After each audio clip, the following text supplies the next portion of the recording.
Let's be honest, probably 90% of you guys trying to mew are doing it completely wrong. You've been jamming your tongue against the roof of your mouth, clenching your jaw, and hoping for some kind of magical overnight transformation.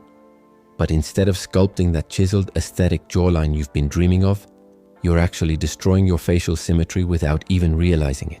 In this video, I am going to expose the 3 deadly mewing mistakes that are killing your look and show you exactly how to fix them fast. If you're serious about getting real results and not just following some TikTok myths, then you need to pay close attention to every single second of this. Let's get right into mistake number 1. The first mistake is pushing way too hard. I call this the silent face killer. Here's the secret no one seems to talk about. Forcing your tongue into your palate like you're trying to crack a walnut doesn't grow your jaw. All it does is inflame your temporomandibular joint, tighten your masseter muscles, and literally warp the balance of your face. You end up looking tense, asymmetrical, and even older, not more masculine. So here's the fix. Mewing isn't about brute force. It's about consistency and proper posture. Your tongue should be lightly resting across the entire palate, with gentle full contact from the very front to the very back. You should feel completely relaxed, not like you're straining or in a workout. Think of it as a resting posture, not an exercise. Now for mistake number 2, ignoring nasal breathing.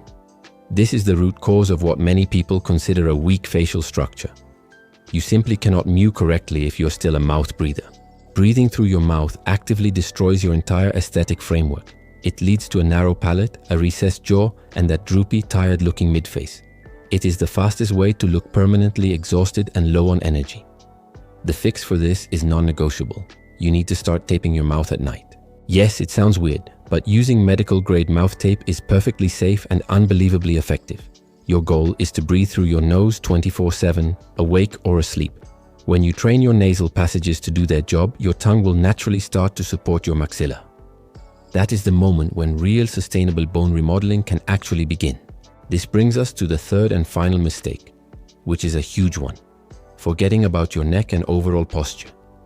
This is the hidden multiplier for all your mewing efforts.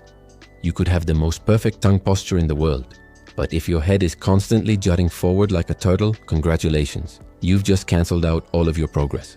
Poor neck posture compresses your airway, it rounds your shoulders, and it completely weakens the silhouette of your jawline. That forward head position can make even the strongest face look weak. So how do we fix it? Simple, but it takes discipline. Keep your ears aligned directly over your shoulders. Your chin should be slightly tucked and your back should be straight. A great cue is to imagine a string pulling you up from the top of your head. To accelerate your results, add neck curl exercises and wall posture drills to your daily routine. By correcting your posture, you will literally begin to reshape your jawline's profile within a matter of weeks. Listen, mewing is not some magic trick. It's not about chasing instant results so you can post a selfie on Reddit. It's about discipline. It's about retraining your body to hold itself the way it was naturally designed to. You don't need expensive surgery, and you don't need to blame your genetics. You just need precision, patience, and the right strategy. Fix these 3 critical mistakes, and you will start building that real strong facial foundation you're after. One day at a time. It's a marathon, not a sprint. If you learned something valuable today, make sure you subscribe to the channel right now, because most people will never hear this level of truth. Remember, average men just talk about improving their looks. Elite men live it. Thanks for watching, and I'll see you in the next one.